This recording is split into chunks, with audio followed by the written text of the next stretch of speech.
welcome into Anime Plus, episode 68. I'm Alex, live at Sparky3. Hopefully you're having an incredible day, whatever day you are listening or perhaps watching this podcast. Our YouTube channel, youtube.com/Sparky3. Make sure you give us a like on the video, subscribe to the channel, be a friend, tell a friend. And this is the first Anime Plus episode in the new setup. It's not done, obviously. We don't have nice display designs all around us. We're going to be working on that. I do got Zach here. Zach, how you doing? How you feeling? I'm doing good. It's like a year ago now.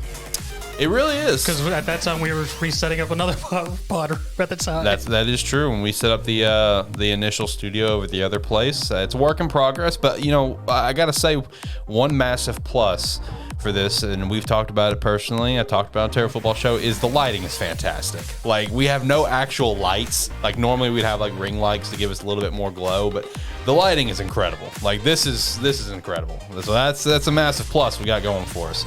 But yeah, we'll get some decorations put up here by the next episode, because we will be on a break next week, which I will say, and I'll openly address this, we probably and realistically shouldn't go on a break, because next week Rising of the Shield Hero Season 2 starts, and we got some other stuff kind of kicking off. But I need to finish moving. I need to focus on moving and getting the rest of this room set up. So actually next week is a full-blown Sparky 3 break week. Terrible Football Show's taking a break. Anime Plus and Game Static, none of them will be recorded next week. We'll all come back bigger and stronger than ever.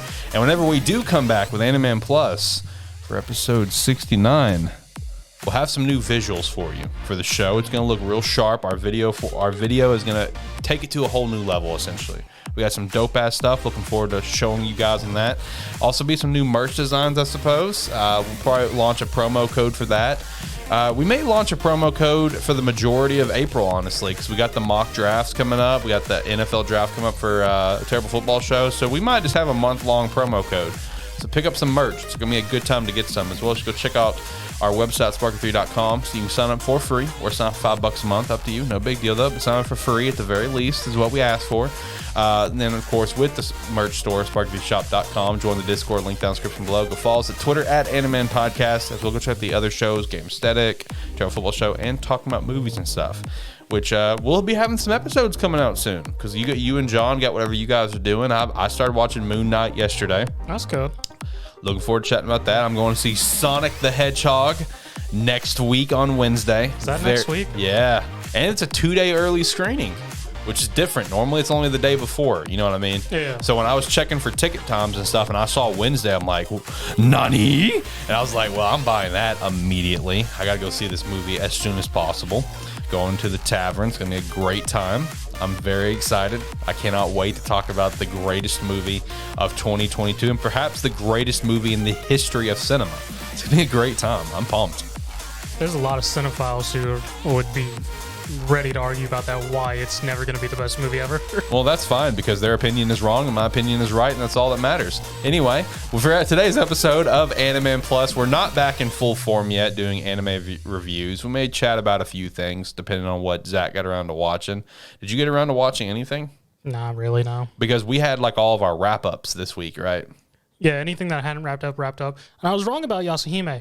Yasuhime is still going. It's just I guess that time when I thought it ended, it was on a break week or whatnot, and I just happened to think of it, and I haven't watched the episode, so I was just like, oh, it's about the right time for it. Gotcha. Well, we may try to do a little bit of a recap next episode in a couple of weeks on 69 before we dive into Shield Hero and I think Spy Family and a couple other shows. Next episode will be a lot of current anime talk, so looking forward to that. Manga ratings will be back on the board. We'll be back in normal form because pretty much like by that point, the bulk of my crazy shit that I've been dealing with will pretty much be done. I mean, I'll finally be kind of like be able to breathe. You know what I mean? It's been very hectic. So I'm definitely looking forward to getting back in a normal swing. But for today's episode, we do got another topic lined up. We're going to be talking about some of our favorite anime films out there, whether if it's standalone films or films based off a popular series or whatever. We're going to be chatting about some of our favorites, give some shout outs to some, but mostly just talk about select few, kind of go into details about it, have a good time there. Before we jump into the topic, is there anything that we want to shout out, maybe talk about beforehand? beforehand. You know, One Piece Odyssey got revealed, a new like open world-esque sort of One Piece game, which also, fuck you, Josh. Tried to tell you it was a video game months back. We chatted about it here on Anime Plus, and he's like, well, it could be anything. I'm like, no, that's a fucking video game. I mean, if Bandai Namco is marking this thing, he's like, well, Bandai Namco does anime and manga too. I'm like, it's going to be a video game, bro. Like, there's no reason Bandai Namco would be doing anything if it wasn't for that. But anyway, what did you think about One Piece Odyssey? Did it catch your eye at all? I know you're not a big One Piece fan anymore, but how to catch your eye? I mean, it seems interesting. It's going to be a JRPG, so I may dabble into it a bit. I mean, when I was I'll probably pick it up. When I was into One Piece, I usually picked up a lot of them. Played like, as I was telling you earlier, I got my GameCube up and running, and I have data from like 2 or 3 different One Piece games that were on the GameCube on there. Mm-hmm. So, I mean, I picked up quite a few of them at some point, so I may try it out since it's a JRPG. I think now that I'm finally into One Piece in some capacity since I read the manga, I think I will pick this game up. Just see how it goes, because it does look like it's got some promise behind it. And the fact that Oda had help in creating all the unique characters and monsters in the game is definitely going to be a help. Yeah, true. I do know that the last like big ambitious One Piece game that ultimately flopped, World Seeker, I know it's on sale right now for like $8 on PlayStation Store. And I sent that to Josh, and I sent him like a list of stuff, like giving him a heads up, hey, this is on sale, this is on sale, this is on sale. And I made a joke because I was like, but while all that's on sale, that's cool, but you have My Friend Peppa Pig for $27. You need to buy that. Just fucking with him. And I was like, no, I know you're gonna buy World Seeker. He's like, yeah, you are correct. World Seeker for $8. I will buy that game and try it out. I might even buy it and try it out. $8? Yeah, I might play it. World Seeker caught my eye when it was coming out, but I kind of fell back off of it because like it ultimately flopped, But for $8, I mean, I might try it. I mean, most of the One Piece games that are worth a damn never came over to the West, so. Yeah, see, that's kind of the gist that I heard as well. Other than that, no real anything interesting kind of pop. Well, I don't know. Did you see Shueisha Games? I saw, but I didn't actually look into what was going on with that. It was just like, I don't know if it's like I guess I'm assuming it's going to be a publishing company that Shueisha has now started for their games. They launched a Twitter account for it. Just came out within this last couple days. And that's going to be like kind of like where they're going to be pushing a lot of their games going forward. They immediately announced like 3 like small kind of games.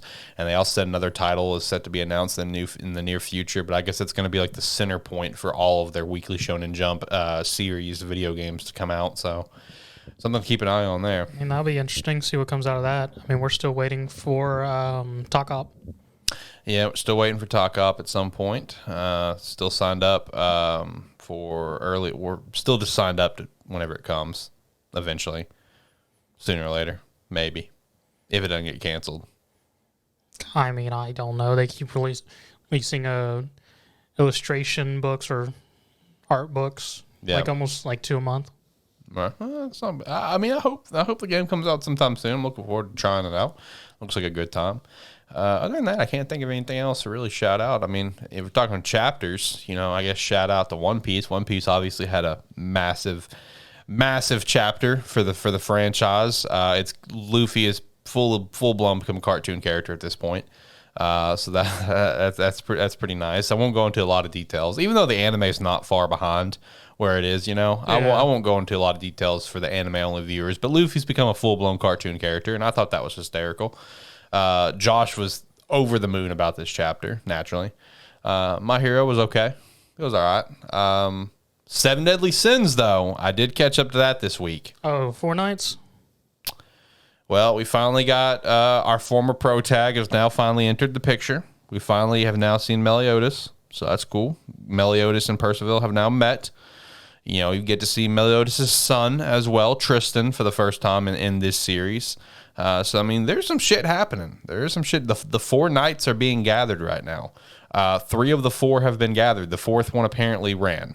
Okay, cool. Yeah, so the big mission right now was to gather the 4 knights. Meliodas sent Tristan and Lancelot to take care of this job because Tristan and Lancelot they're 2 knights, whatever. So it's like, okay, we already got 2 of 4 locked up. Cool. So Lancelot was sent to get Percival, and Tristan was set to get the other, and once Lancelot came out to greet Tristan and Percival, it's just like, oh, hey, Lancelot, it's been so long since we've seen each other. And Lancelot's like, yeah, that's cool, whatever. Anyway, so the fourth one that you got, apparently he already ran. And it's just like, okay, well, fuck. And that was the end of the chapter. That was today. That was this week's chapter. So, but yeah, so some interesting stuff happening over there. Oh, slight shout out for one of the things that helped me get into anime and stuff. Toonami actually had its 25th anniversary. Yeah, I saw that. They actually did a nice little promo set of animations, two different separate promo videos of Tom and Sarah, the showrunner of Toonami, and his AI companion sort of having a nice little thing of leaving their tower and getting a souped up version of the old ship from the original Toonami when it started. Right. And they've switched over to using that for new promos and stuff like that. Man, shout out to Toonami.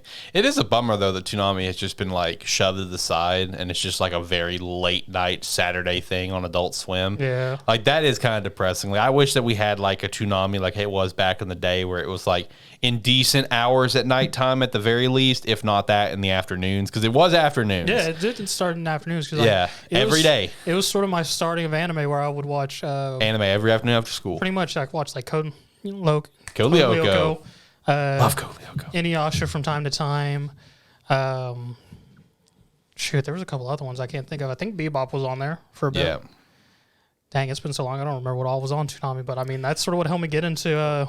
I know for like Bebop and like Inuyasha and stuff, that was all on Adult Swim. I know that. Was it okay? Yeah. So the Toonami that was in like the afternoons after school was like Code Lyoko. I remember very specifically because I love Code Lyoko. And a couple of like other kind of like almost random animes, whatever. And then it was like the Toonami that was like on Saturday nights, like in the normal slot, where like in a good slot, I mean, where it's like a 7 o'clock sort of vibe, to like 10 o'clock. That's when you would get like the Naruto and like the Dragon Ball, whatever. One Piece. That was then. But now it's like it's Toonami is Saturday nights, but like not only is it Saturday nights on Adult Swim, like you have like 2 hours of normal Adult Swim of like, like the American Dads and the Family Guy. And then Toonami starts at like 11 o'clock or midnight.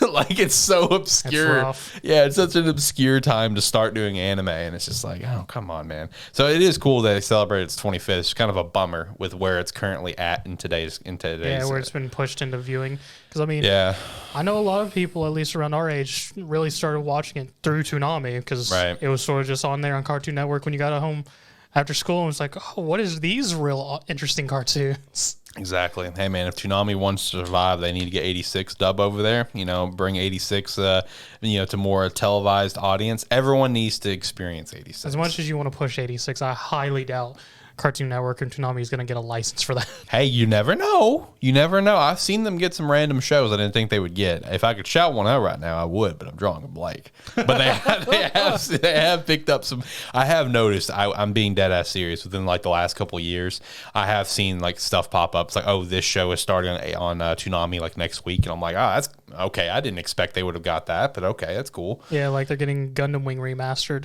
Yeah, on their rotation now. There's a new Gundam coming out soon. Yeah, I saw that. It's in summer, I believe, right? I don't know when it's actually starting. I just saw it was in production. Yeah, because I was looking at Live Chart last night trying to find some more shows to come out, like with this current batch, whatever, since we got Spy for only like 12 weeks or so, Shield Hero for 13 weeks. I was trying to find some other shows, as I normally do, and I think Gundam is set for like summer, so I thought that was kind of cool. I mean, for another show that's coming out that might be interesting to watch is Tomodachi Games, which looks like it's going to be a dark sort of betrayal anime. Nice. The one that I sent you last night looked pretty interesting. Yeah, no, that does look interesting. I forgot what it was called. You sent something of Shadow. You sent Prominence in of Shadow. Name, so it's like Prominence of Shadow or something like that, I think is the English translated name. That one actually looks pretty solid. That's part of the fall lineup. Okay. So if that one actually ends up being like something that we really enjoy, that fall is just further getting more and more loaded for us. You know what I'll still have probably in fall? Dragon Quest. Yes. Because it's on hiatus right now. Still. Because of the Toei Animation hacking that happened. where it's like, you know, the Dragon Ball Super movie got delayed, which also has shout out. I saw a news thing earlier that Dragon Ball Super is set to come back next year with the Moro arc. It's fucking April Fool's in Japan right now, so everyone's kind of jumping in on that at the moment. And the thing is that I'm shouting out with that. It actually did come from Toei Animation. That's legit. Like they tweeted that. But again, it's already April Fool's in Japan right now. Another example of that already being impacted is that Sega announced a Sonic Frontiers limited edition, whatever, and it's like a terrible case where it's like a plushy Sonic on a beach, and it's like the collector's comes with like this custom bathtub, and you get there's like a little ducky with it and stuff, and it's just like, and someone had to remind everyone, oh yeah, keep in mind it's already April Fool's in Japan. You know, if they had put a price with that, somebody would have bought that. Oh, I know. I would have bought it. God damn it. They did come out with some new Sonic shoes that was teamed up with a popular shoe brand. I forgot which one. I forgot what it's called. It's not like Nike or anything. Air Jordans? No. And I Stone Cold hit the link ready to buy. I'm like, let's get it. Let's get some Sonic shoes, baby. Every size is sold out. I'm like, pain. Absolute pain. Anyway, I guess we can go ahead and jump into things. So yeah, anime films. Some of our favorite films. We're kind of run through some, give some general talking points on why we really enjoy it. It's gonna be a mix of like standalone anime films as well as like, you know, films of an offshoot of a series. And listening to our list, you'll definitely tell who is like more adventurous and who's not, because some of the ones that I have are just like offshoots of popular series. There are a couple that I have on my list where it's like standalone films, but Zach will be thankfully talking about them because I haven't seen him in a while. So who wants to start, me or you? I don't care. All right, why don't you start? What you got? So, I mean, one of the first ones I like to mention is just the disappearance of Haruhi Suzumiya, which is a movie for the series of Melancholy of Haruhi Suzumiya, which it was funny when that came out because the series had been over and the manga had been on hiatus for like a couple years because the author for it, she would write something for it every so often. So when that movie came out, I went, what? I thought the series was done. I thought I was finished with this like 3 years ago. And I mean, it's a nice little movie for anyone who's a fan of that series, or if you've never seen that series, it's always a good watch. As long as you watch it in chronological. If you watch it in how they actually aired it, that series is confusing as fuck. Because I don't know if you know this, Alex, that series has 3 different ways to watch it. Okay, that seems too much. What the hell's going on? Well, 2 of them are pretty much the exact same, but that's another thing. Okay. But I mean, this is an overall good film for anyone who's watched the series and sort of wanted a bit more with that universe and characters. It's more or less a storytelling of point of our main guy, whose name eludes me at the moment because it's been a while since I've watched anything on this. It's just one of those movies I always remember. One of the other characters takes the time to reset the universe, because that's what they can do. Okay. Yeah, because people can just naturally do that. In this universe, yes. Nice. Because our main group is one normal guy who's the love interest of our main heroine. The main heroine who literally controls the universe through her antics. An S-bar, a time traveler, and an alien. What a cast. That is our crew. And the alien girl, she resets the universe and more or less changes it to where Haruhi never went to the same school as our protag. So all the wild adventures from the anime and initial series never happened because she wasn't there. And it's more or less just an interesting look at the series of his interactions with all the characters and if things had never happened and how close even though he always seemed like he slightly dreaded going to the club he was forced to join with them, seeing how his character actually grown attached to each of them and him actually pulling them all together throughout the film to go back to his regular timeline. Because he had gotten used to all the antics and grown close to each of them. So it's a nice it's literally a movie for people who know the series, because it's nice just seeing our character really show how much he actually cared for that group he ended up getting stuck with, since season 2 was awful.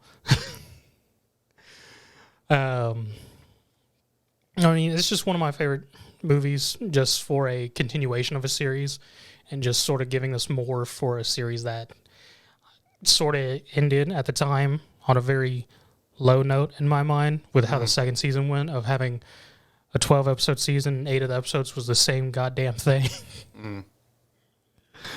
Oh, I hate the Endless Summer. It's awful. Well, piggybacking on that, I'll talk about mine, because mine's kind of my first one I want to shout out is kind of similar in a way, where it's just like it kind of caps off the series, whatever. And it's one of my favorite anime films out there, regardless of what people's opinions are of the original version of this show. I personally like it in its own way. I think it's good in its own way. It does not compare to the normal canon material, but Full Metal Alchemist Conqueror of Shambhala is a phenomenal movie and a phenomenal way to cap off the original show. I mean, it was good. I saw it. I mean, I enjoyed it. With the ending of how the original series went, it is a very nice cap off for it. And I guess that's why I love it so much, because, like, again, I don't think Full Metal Alchemist 2003, I don't think it's bad. I don't. I really, really don't. It's not as good as Brotherhood. I mean, I think we can all agree to that. Like, but I still think 2003 is a good show. I still think the original story direction they went with was very interesting and good in its own way. Again, does not compare to Brotherhood. Let me stress that. But with that, it's in my opinion, a good anime that had an ending with a lot of questions, and then comes in a very good movie tying up all those knots, answering all those questions. And that's what I loved about the film so much. And that's one of my favorite anime films that I'll just turn on every once in a while, because I find it so interesting with how it is a wonderful cap off to a series that, in my opinion, is good. Conqueror Shambhala is great, man, because it answered like so many different plot points, like what happened to Ed, what happened to Envy. It has their father in it. What happened to Al after Ed saved the day, essentially. Like, it answers so many questions that the original show left with you. I mean, and also one of the good points of that film was also that at the time, since that's all we had for animation for Full Metal, was it actually gave us a moment where Ed and Human Al actually got to fight together. Yes, which was super dope. Super dope before they, returned to, like, I guess, like the normal world where alchemy didn't exist. Yeah. So we did get that brief moment, and that brief moment was dope, dude. It was because it's like, it's like almost like riding a bike. You know what I mean? Ed gets back in there, and it's like almost riding a bike. He gets to see Winry again. Even Roy's just like, I always knew you would come back, you little rascal.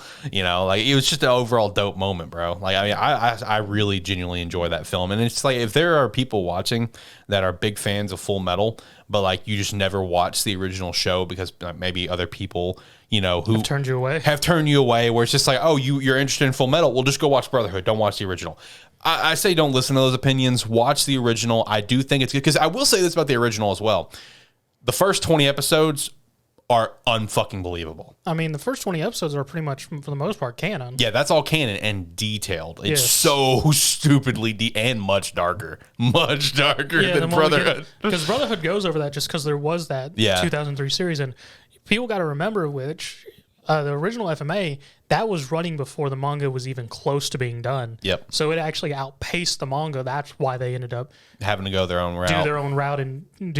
And figure out a storyline that they themselves wanted to do that wouldn't conflict with the authors. They didn't want to put it on a delay, on a hiatus. That was the bottom line. 'Cause that was back when animes didn't bother with delays. Yeah, that was back in the day where it's just like, oh, okay, we're caught up. Oh, okay, well, let's do this.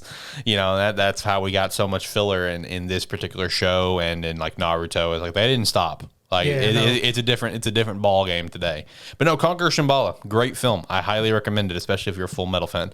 Star of Milos, not so much. Not a great film. All right, I forgot about that. Not a great film. I saw that too. I don't really remember it, to be honest. Not a great film. What's another one of yours that you got on your list there? So another one that I like to watch is Summer Wars. Such a great film, and this is one of the ones that was on my list, right? That I was going to talk about if I had to, but it was one of those ones, like, I thought to myself, man, I fucking hope Zach has this on his list, because I have not seen it in a while, but this movie is awesome. Well, the reason why I like Summer Wars so much is because it was my first movie to watch that was directed by Mamoru Hosoda, he's released several films, and there was The one before this was a girl that leaped through time was also done by him, if I'm remembering correctly. And he has directed so many films now, which is amazing. The hell phone? Okay, I'll leave you letter phone. I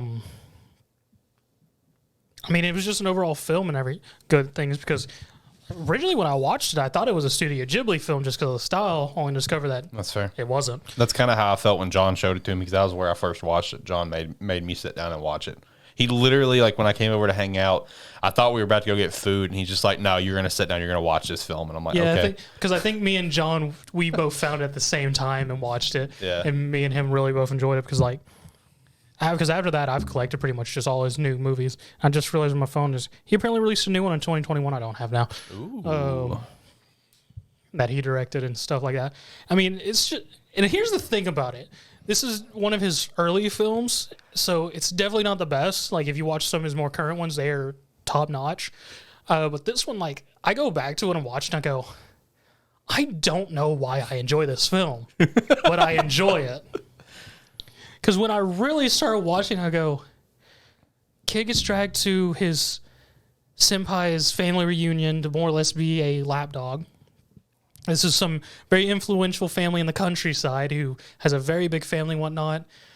Somehow some computer virus gets released and he screwed up whatever the hacker was trying to get a bunch of smart people to solve for him. And because of that, his AI or avatar in this gigantic digital world gets taken over by the virus or whatever, so he gets blamed for it for a long time. The family turns against him and whatnot. There's a whole weird family dynamic of, oh, here's this uncle, nephew, whatever he was, depending on the characters, who's come back to see the grandmother. During all this mess, the grandmother dies while the virus is happening, but he feels the need that they need to deal with the virus, even though the family's trying to deal more with their grandmother. I was thinking, and I'm just going here and going, I enjoy this film, but the plot has so many weird connections. I'm just like, how did we get here? Why is he dealing with the virus and dragging the people's avatars into it and whatnot? To the point we get that weird moment of he's having the calculation duel with the virus and him to try and keep blocking its access. I'm just like, what? Like, what is happening? And I'm literally going that. I was just like, when I really look at this, I'm going, this is a very shoddy connection, but I'm enjoying it nonetheless. I'm having a good time. And then it ends with the whole thing of the senpai finally revealing her love for him when everyone's there, and he's become an honorary family member already. And I'm just like, okay, sure, why not? Fuck it. Still a great film.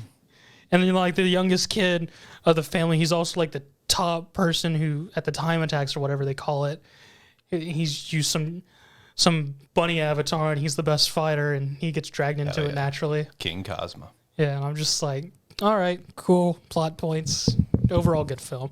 I mean, if you don't think about it too hard, it is a very good film. And if you do think about it, you're still probably going to enjoy it. You're just not going to be sure why. Also, shout out to King Cosmo, my Cinderace in DBA Season 2. Helped me win the championship. I will never forget that moment. Thank you, King Cosmo. You're a G. I didn't realize he directed one of the One Piece films. Wait, which one? Baron Omotsura and the Secret Island. Okay. Oh, speaking of One Piece films, I did watch Stampede recently, finally. I still haven't watched Stampede or Gold. I did watch Stampede. It is it's a solid fan service film. It's a solid fan service film. I remember this One Piece movie because this one has the intense fucking they're all on crosses moment on the hill. Oh, yeah.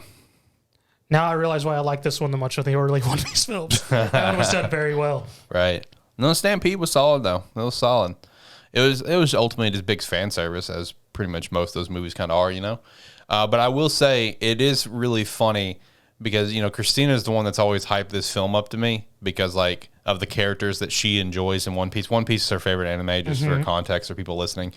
And, like, the way that she always described this film to me is she's just like, it's almost as if, like, the director of the film came to me and said, okay, I want you to pick the characters that's going to be in the final fight. And Christina's just like, I can pick anybody, and I'm just, and that's that's that film. Like Smoker, Boa, like Law, Sabo. You know, it's just like I think Buggy's there too. Like it's such an odd group. What's the plot of Stampede? I didn't catch, I forgot his name, but basically like a prisoner got out of Impel Down who was like one of the strongest pirates out there. He was like on Gold Roger's ship very briefly. There's like this giant like pirate festival going on, and everyone's having a great time and all competing for one great prize. That, you know, the great prize is apparently better than One Piece itself, which I mean it was one of the what are they called in One Piece? I forgot. The little, you know, like almost like, you know, the compass, whatever. I forgot what they actually called it in One Piece. Log post? Yes, it was a log post that would tell you exactly how to get to the final island where One Piece is at. That was the great prize. So this super fucking OP pirate wanted that prize and wanted to prove how OP he was, and beat the shit out of every other pirate essentially. So you're telling me there was an assortment of games and Silver Fox Foxy wasn't there? Correct. Damn. Yep. Yeah, there was that is, yes, correct. Yep.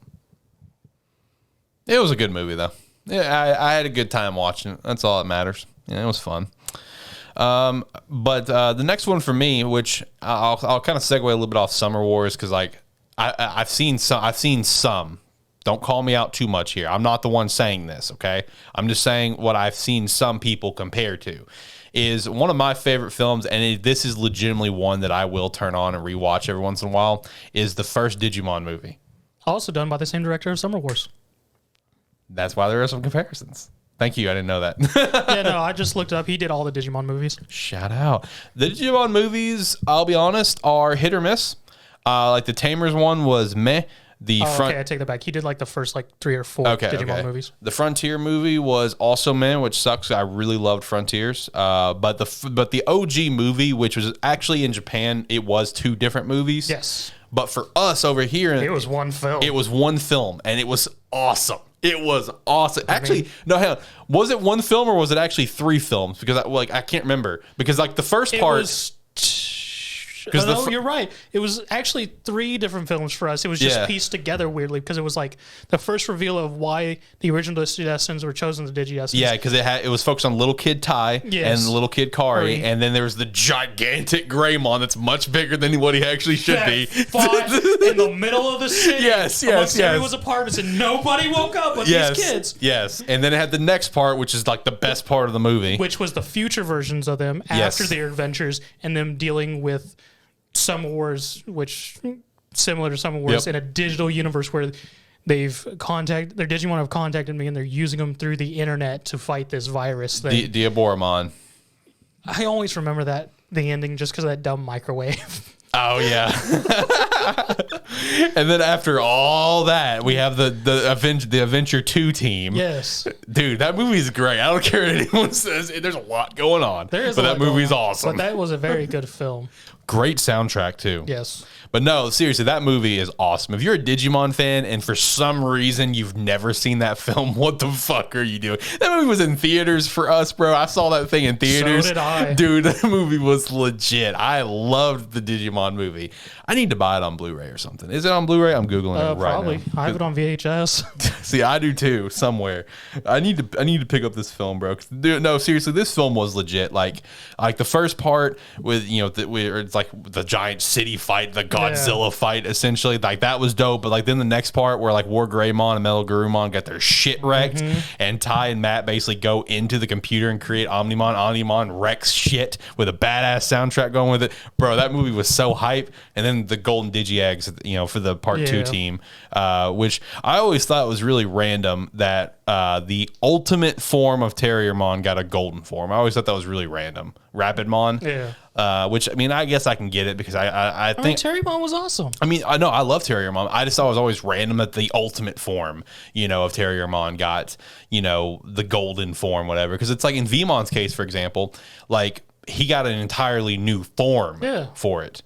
Terriermon's adorable as fuck. Plus, I mean, all the budget went to Veemon, so. I mean, true. But like, I mean, Veemon has an ultimate form. I think he has like 2 ultimate forms. Again, the entire budget went to VMon. I mean, that's true. Speaking of entire budget going to something, I was curious about something recently. I looked up like the final fight of that Seven Deadly Sins Cursed by Light movie. Okay. And first off, it looked fucking solid. And I saw someone comment in the YouTube where it's like, oh, so this is where the budget for season 3 and 4 went. I'm like, accurate. But no, Digimon movie, fantastic. Definitely recommend it. What's another one that you want to shout out? One of my classic ones I just like, which is a Studio Ghibli film, is Kiki's Delivery Service.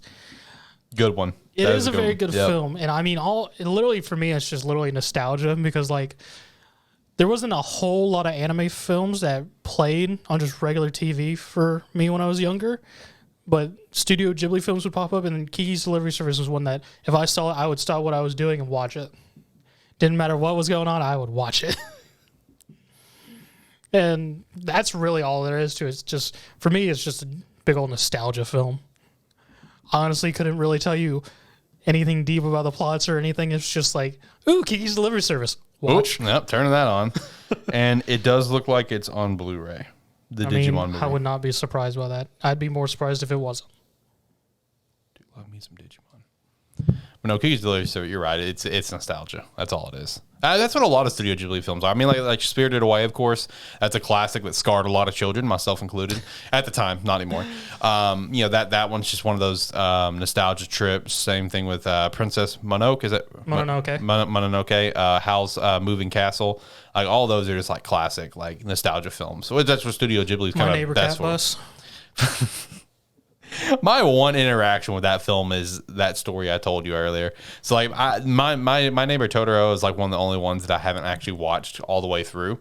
So the one time that we were going to watch was about 10 years ago. We were having a house party at our friend Andy's house, and he got fucking just blitzed drunk, and he's just like, I want to watch My Neighbor Totoro. It's like, all right, bro, you do you. And we made it about halfway through the film before we stopped it, and that was also the night where Andy was just so stupidly blitzed, and we were really hungry at like, it was like 12:30, 12:40, and we wanted Wendy's. And this is also the fabled baked potato story. You know, is that where it came from? That's where it came from, because in that night, Andy's just like, man, I could really go for a baked potato. So when we decided to go to Wendy's, I told Andy, hey, bro, I'll get you a baked potato. He's like, thanks, man. And that was the night where he was so drunk, I just took his wallet to buy all the food with. And I'm like, Andy, I'm taking your wallet. And he's like, but why? I'm like, Andy, you're drunk. You don't have a say in the matter. He's like, yeah, you right, dog. I took his wallets for like $60, $70 at Wendy's at 1 a.m, right when they were closing. They probably came in our food. And that was also when I brought the baked potato, and he's just like, man, I hate baked potatoes. I'm just like, well, but you said you wanted one. And that has been an argument for 10 years. But yeah, that was my one interaction with My Neighbor Totoro. Never finished it. Will I go back and finish it? No. Maybe. Probably not, though. But no, that is a nostalgia trip. So, you know, I'll go on my basic spree here for a couple that I want to shout out, because talking about Dragon Ball Z one here, because, you know, Dragon Ball Z's got like, you know, multiple. They had 13 or 14 Dragon Ball Z films, right? Oh, dang. Yeah, they had a lot of, well, actually, really, no, hang on. No, that's just what came to us. They really had probably like 16 Dragon Ball Z films. God dang. I think there was only 4 Dragon Ball films, and then I think there was like 16 Dragon Ball Z films, because there were some that never came over to us, like Plan to Eradicate All the Saiyans. Plan to Eradicate All the Saiyans, it did finally come over to us in the form of a video game. So if you got Dragon Ball Z Raging Blast 2, it actually had the Plan to Eradicate All Saiyans movie with the game in new visuals, like new high def HD visuals. That's actually what Team 4-Star used for their abridged version of that. But that was an example of one that never came over to us. There was a couple others that did not believe. And then I think Battle of Gods and Resurrection F were considered Dragon Ball Z films, not super films. Gotcha. But one of my favorite Dragon Ball Z films that I still personally enjoy to rewatch, and before like Battle of Gods, it was actually like the longest Dragon Ball Z film, and the only one that was actually over an hour, was the first Broly movie, Broly the Legendary Super Saiyan. Yeah, I remember that being super long. Bro, I loved that era of Dragon Ball Z, like the whole Cell Saga, having like Future Trunks, Teen Gohan. Like I loved that era so much. That was like probably my favorite span of Dragon Ball Z. So that movie of having like all 4 of the Saiyans, so whatever, plus this whole new evil Saiyan coming in, and like, dude, it was awesome. Plus, it had an incredible soundtrack for the West audience. Like Day After Day by Haji Kitchen is incredible. The Reach by I don't remember their name is also incredible. Like this was the era of Dragon Ball Z where they had like extreme heavy rock for the West, and like where Disturbed was in like the Lord Slug movie and stuff. That's the era that I'm talking about for Here's us. the fun thing with anime films back in like 90s into like mid 2000s. Instead of using just the original soundtracks, whichever group got a hold of them to redub them and everything, they just put American songs in there. Yes. And they just redid the soundtrack Yes. for the films. Yes, I'm telling you, Lord Slug had Disturbed music. Same thing with Cooler's Revenge. I don't know what Disturbed songs are in there, but there was Disturbed songs in there, and I always thought that was very interesting. The only other Dragon Ball Z film I'll actually shout out that I really enjoy to this day is one of the early ones before Super Saiyan and shit. And that's actually the world's strongest. And the only reason why I loved this film so much is because Master Roshi actually has a prominent role where he's actually fighting. And I love Master Roshi. So like the fact that like this film is like, You got to be more than just a skirt chaser. bingo. I just love the aspect of it. It's like where you have like Dr. Wheelo and his assistant, I forgot his name, where like they're basically like stuck on prehistoric data where they're just like, yes, we need the world's strongest fighter. We need Master Roshi. And it's just like, I loved like the abridged version of that by Team 4-Star where, he heard that Master Roshi was taken because they need the world's strongest fighter. And he's sitting there in the hot, he's like, but I'm right here. And then he immediately turns around, like it cuts to where he's on the Nimbus talking to you. He's like, Chi-Chi, I gotta go. There was a terrible mistake. I love that whole concept of the movie where it's just like Dr. Wheelo and his assistant are just stuck on prehistoric data where they're just like, oh yeah, Master Roshi's the world's strongest. Let's get him. As I always enjoyed that film. Another like popular shonen series that had some really dope films is Naruto. They have a long list of films, whatever. But for me personally, my two favorite Naruto films, I have no idea if I'm on an island with this. I feel like a lot of people talk about some of the earlier films versus these. I actually really enjoy Naruto The Last. Like that's usually one of my go-to Naruto films. Because like that era of Naruto is an era of Naruto that we have gotten so little out of that I wish we could get more. Naruto Shippuden did a pretty good job giving us a chance to experience that age and that era of our characters, whatever, but it's still very limited. Like they're in some novels, yes, whatever, but like that version of Naruto, that version of our team there's so little on them. So I really enjoy that movie because it's like you're really getting to experience like the young adult Naruto, the young adult Sakura and Hinata and etc. Plus it's got the the romance factor for it, between Naruto and Hinata finally doing the thing, whatever, not having sex. Yeah, just admitting it. That makes no sense because I have not watched this film. So you saying that made me go, do the wait, thing. No, this is the film. This is where the moment where it's like they finally kind of confess to each other, and they really begin their journey as a couple, Is essentially. that canon? Yes. Okay. Yeah, I wasn't sure. yeah. This is all canon film. And because of that, I just really enjoyed it. The other movie that I really enjoy, and this one's obviously not canon, is Naruto Road to Ninja. That is one of my favorite ones to turn on and watch every once in a while, just throw it in the background. Because I always thought the concept was super fascinating. Because like how the movie starts is like they're like Naruto and Sakura just came back from a mission, whatever. Sakura's parents are like being like super like almost like overprotective, and she's like, parents are so annoying. And Naruto's like, at least you have parents. That was essentially kind of the gist of it. And then Toby, this is still Toby time. Okay. Well, no, Toby is just revealed as Madara, so no Obito yet of reveal, right? And Madara's just like, I'm gonna just suck you in a different dimension, suck my nut. And they get sucked in this alternate version of the Hidden Leaf Village Where Sakura's parentless and Naruto has parents? Bingo. Seriously? Yes. Yeah. No, Sakura's dad became the fourth Hokage and saved the village, and he's dead, and so is his mom. So is her mom. Does Sakura become super edgy? Not really, no. Okay. And meanwhile, Naruto, both of his parents are alive. Minato and Kushina, whatever. Like they're alive. They're not obviously the Hokage, whatever. Tsunade is still the fifth Hokage, whatever. Blah blah. They had Naruto, but he was actually a different name. They named him Minma, I believe, was his name in this universe. So this whole time they're calling Naruto Minma, and Naruto, like always longing for parents. He He just runs with it. He's just like, at first he was just like, you're not my parents, fuck you, and just kind of does his thing. And then, you know, as the film kind of progresses, like at first Naruto's very against this because he's like, you're not my parents. This is all just one big lie. Whatever. I hate this. We need to get home. And Sakura's like, what are you talking about? This is legit. I live alone. I can do whatever I want. Like, my parents are dead. Let's go. Let's have a great time. So wait, if it's reversed, would that mean she would have Kyubey inside her? No. Okay. Yeah, no. You would think that, right? So you wait, would think that. How do they pass off the fact that Naruto still has Kyubey inside of him? I wish I could remember, but I can't. Yes, Minma still has the nine-tailed fox inside of him. Because what's also interesting about Here, Hokage, my child. basically, what's also really interesting about this universe as well is the Akatsuki are good guys. Like the entire Akatsuki are all like, I mean, if you they're want, hired mercenaries that fight truthful, for good. As far as the fan base was concerned for the longest time, the Akatsuki weren't bad guys. They were just poster men who went around killing people. Basically, but in this sense, they are actual, like, more or less good guys. So they're more like JoJo characters. Yeah, in a way, yeah. Going around, kill. Oh. Yeah. Yeah. No, I mean, no, this film is actually really legit, and it actually has some pretty dope climax between Naruto and Minma, because Minma is in this universe as well. And Minma is essentially, like, under a genjutsu thanks to Madara, because Madara's big plan behind this whole thing was to get him here as another way to try to steal the Nine Tails, essentially. So there's two different Nine Tails in this movie, and there's a giant Nine Tails showdown, essentially.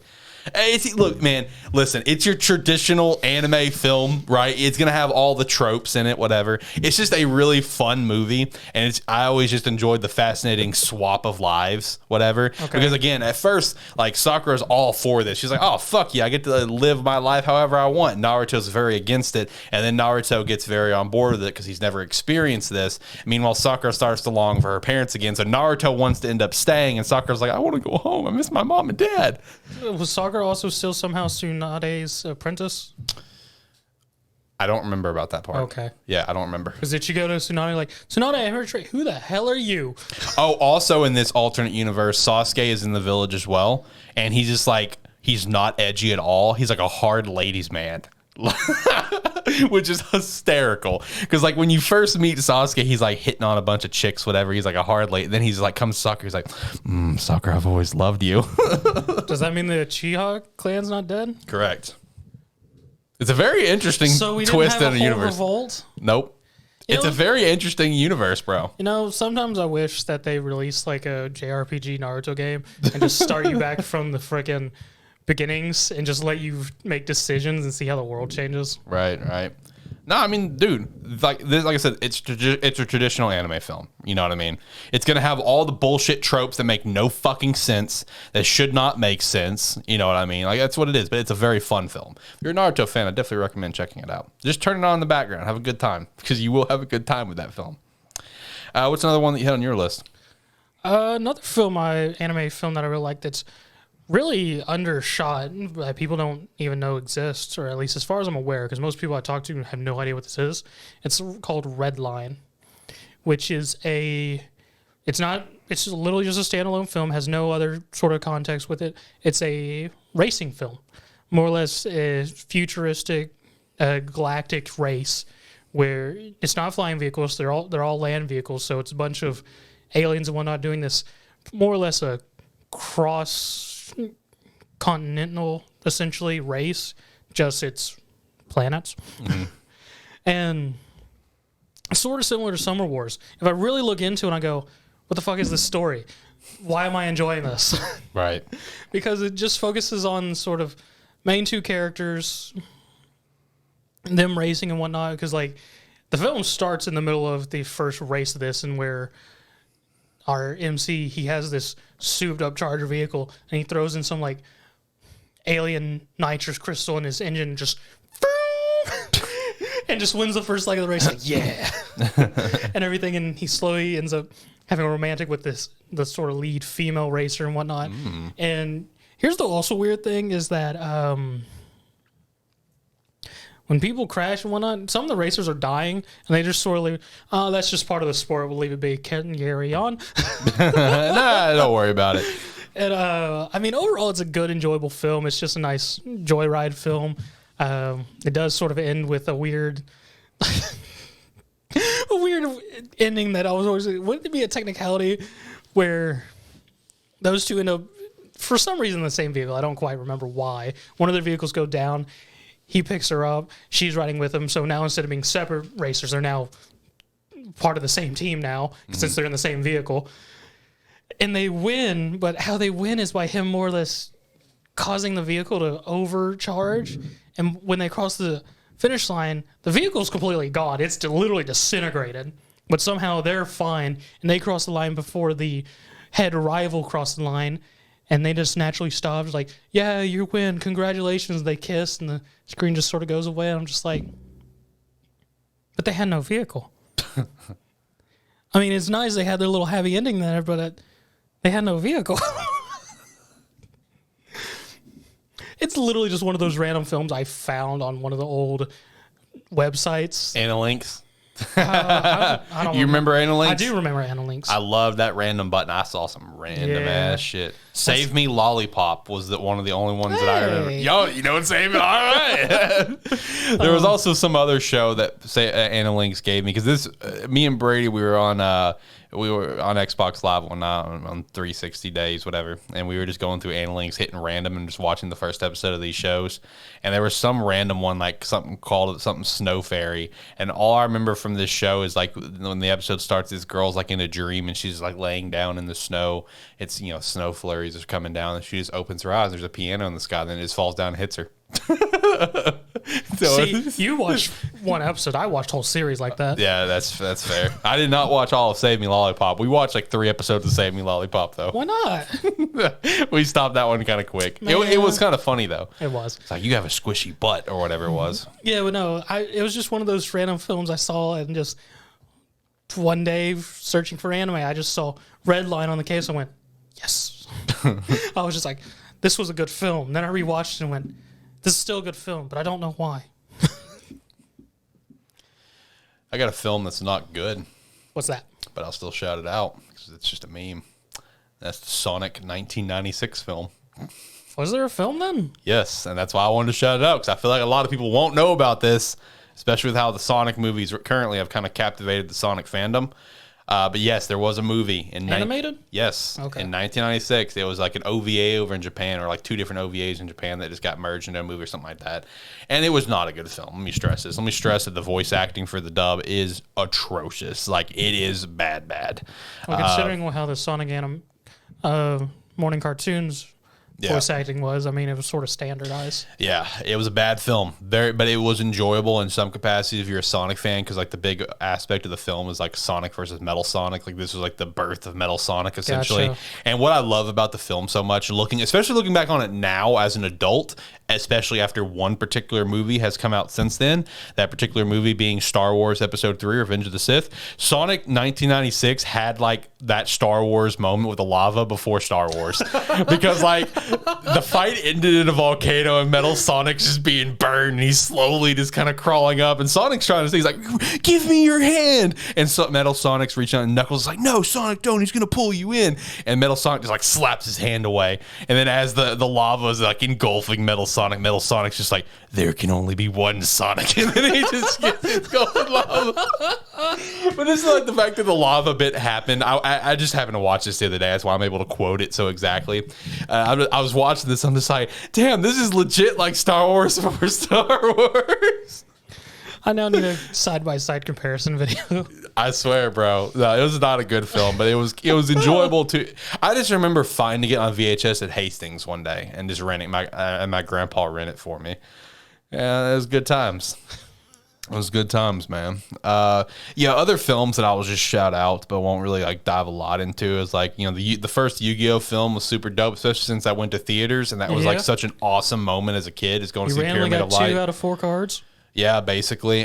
Blue Eye Shining Dragon is fucking awesome. Overall, pretty just dope film as a whole, Pyramid of Light. Bonds Beyond Time was really awesome too, but I feel like it's more awesome because of the abridged version. You know what's really funny about the Pyramid of Light movie? So I went and saw that in theaters too. And I went with my father and watched it. And it's sort of funny looking on it now when we have things like the abridged Bonds Before Time, and we have the whole moment where Yami Yugi's going, Synchro, what? Synchro, what? That's how I was watching Pyramids of Light, because I was watching it with my father. And in the middle of the film, my father was just like, no, it wasn't in the middle of the film, because he let it, well, then after we left the film, he's just like, so what are the rules of that game? What the hell? What just happened? I can see Scott asking that, yeah. And me, just as a like, I assume I was like 11 or 12 at the time. I can't remember exactly, maybe younger, trying to explain to my father a card game, just going, it was simple, Dad. They keep playing cards until they have no more. Basically, I mean, that's the summed up version, yeah. When Yu-Gi-Oh was broken as shit. Yep, the old days.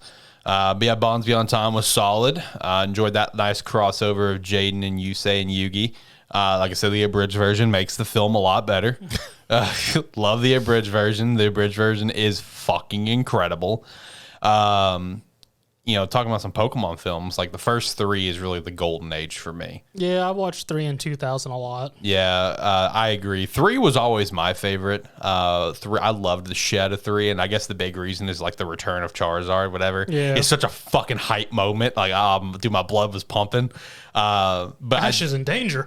Seismic toss. Basically, like, dude, I loved it. It was awesome. That was really the golden age for Pokemon films for me, because after that, I feel like it was kind of like a lot of duds. I mean, they're not. None of them are bad movies. I mean, I enjoyed the Celebi one that was next. Yeah, Forever. Forever's not bad. After that was Heroes. Heroes is okay. After that, I think was Jirachi. Jirachi was meh. After that one, I don't remember if it was Destiny Deoxys. If so, that one's solid. I enjoy Destiny Deoxys quite a bit. And then I think after that one might have been the Manaphy one where Ash goes Super Saiyan. Okay. I stopped after film 4. But Listen. For anyone that has not seen Manaphy or anything about it, I can't make that up. Ash goes Super Saiyan. Like, he has like gold aura around him, and this dude is literally flying along the water, fighting whoever. Like, he goes fucking Super Saiyan. I'm not making this up. It's legit. It's not a great film. It's okay. I watched 2003 a lot. I watched 1. I mean, I enjoyed 1. One is just nostalgia because it was in theaters for us. I only watched it every so often. The thing that really got me with 1 is true to that whole 90s and 2000s redub soundtracks. Oh, I know. I had that CD. I did too. I played that shit a lot. Oh, I did too, bro. That CD was legit. Man, like that was the good time with Pokemon films. Like I said, there's a couple ones since then that have been okay. It's very hit or miss though. Like a couple of the Sinnoh ones were kind of, the Arceus one's not bad. Arceus and the Jewel Life. The Lucario one is good. And I'm not saying it as a Lucario fanboy. Lucario and the Mystery of Mew is good. I actually personally really enjoy the Hoopa one, Hoopa Unbound, because the climax is fucking wild. Because, like, the climax, like, bro, there just starts, like, portals just start opening up, and it's just, like, legendary Pokemon after legendary Pokemon is in this movie. Like, shiny Rayquaza, like, bro, there's, like, 30 legendary Pokemon all just coming into one massive war in this city. What is that internet browser Pokemon thing? You know what I'm talking about? No, maybe. I know there's a Pokemon team builder or something where people just Showdown, and maybe it, and it's just a lot of it's just people running with legendary Pokemon. Oh, yeah, Showdown. I just can picture that with Hoopa, just a bunch of traders. I have all my legendaries. That's basically Hoopa Unbound. Like, bro, portals will start opening. You got a shiny Rayquaza up in that bitch. You have like some of I think the legendary birds are in there. The dogs might be in there. I think Dialga and Palkia's in there. Reshiram and Zekrom's in there. Like, dude, there's so many that just starts coming in. It's like I'm just blowing up this city. I'm like, Jesus Christ, this is like the apocalypse. Speaking of apocalypse, and since this is Anime Plus and it kind of relates, I did start reading Omniscient Reader. I just thought that I set up. Yeah, Omniscient Reader's good. The visual novel or the webtoon? Okay. Yeah, I started reading the webtoon.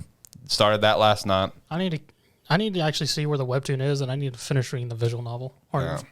Yeah, not visual novel, web novel. Yeah. WN, not VN. Yeah. Any other films that you want to shout out, or are you kind of reaching into your list? Sort of the last one I want to, which is sort of a nostalgia one, is which like 10-year-old me would have been super psyched about. Like, me now was super happy when I found it. the Detective Conan versus Lupin the Third films. Yeah. Those films are very good for anyone who watches those series, just because it's the great anime thief Lupin the Third and our great child detective going head to head, their groups. And the second one is, I wouldn't say it's better, but it looks nice just because it's a couple years newer and had better animation just because of technology that came out in between the films. And but both films are very good. I think actually the second one might be better because the interactions between the characters are more interesting now that they've encountered each other once. And I mean, just when I found those films, I went, "This is a thing." I was just like, "Yes," because those are the two shows that I stayed up to like 11 to midnight when I was like 9 to 12 years old and watched Detective Conan and then Lupin III, this weird gangly guy who's keeps throwing himself at women. Right. Oh, that was the good times. That was the good times. I didn't really have anything else on my list. I kind of ran through the majority of the ones that I personally wanted to shout out. And obviously there are some other really dope ones that we could talk about that we're not, and they're just mostly dope because like they're new and flashy and they look great. You know, like the Demon Slayer movie obviously looks incredible. Like JJK Zero. Yeah, like that from everything we've seen looks great. Soundtrack for that's good. Oh, I haven't listened to the soundtrack. Soundtrack's good.